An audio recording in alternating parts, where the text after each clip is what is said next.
Today I will review the book Jinnah, Creator of Pakistan by Hector Bolito. The night when all the children were sleeping, Muhammad Ali Jinnah would stand in a sheet of cardboard against the oil lamp to shield the eyes of the children from the light. Then he would read and read. One night I went to him and said, "You will make yourself ill from so much study." And he answered, "Bhai, I cannot achieve anything in life unless I work hard." I joined Lincoln Inn because there on the main entrance, the name of the Prophet Muhammad was included in the list of the great law givers. About the honesty of Mr. Jinnah. Jinnah presented the case of one of the person who did not have the money, and Jinnah won the case.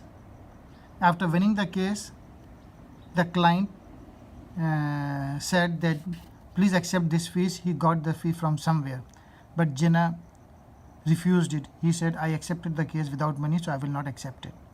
Another case of his honesty is there was a client who was so pleased with Jinnah's services in a case that he sent him an additional fee.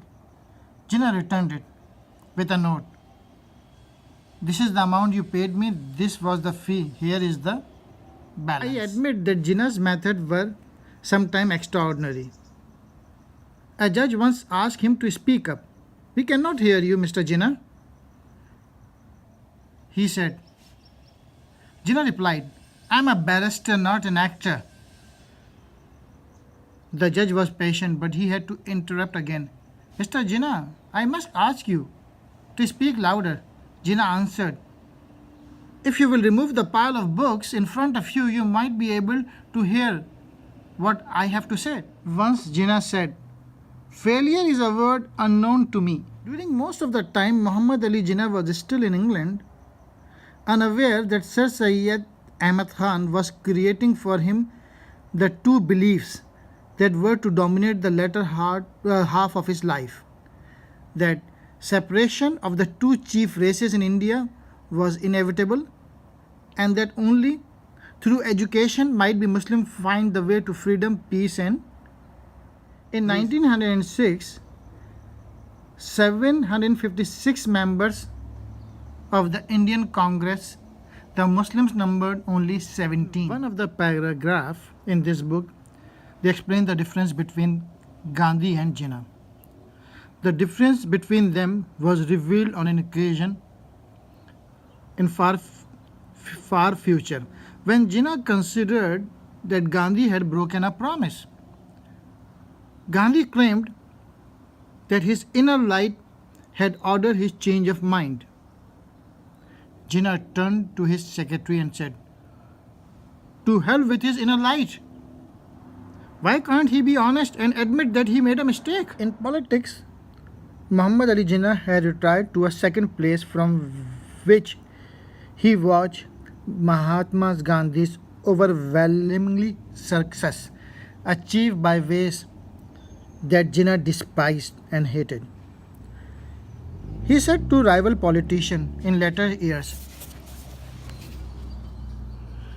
"You, Mahatma Gandhi, you try to find out what will please people and you then act accordingly. My way of action is quite different. I first decide what is right and I do it. The people come around me and the opposition vanishes." Jinnah pleaded for adequate representation of the Muslims and of other minorities in all the legislatures of the country. He called on the Hindus to realize that unless Muslims were guaranteed separate electorates with a fixed number of seats in the legislature, his people would be in constant fear of being dominated and outvoted in every provinces where they were in a minority. But the promises made by Congress in the Lucknow Pact in 1967 were ignored and never kept. The almost entirely Hindu gathering to accuse Congress of being a Hindu body. There were some protesting voices, but Mr. Jinnah silenced them. I saw and felt that he was so disgusted by the fact that there were so few Muslims present.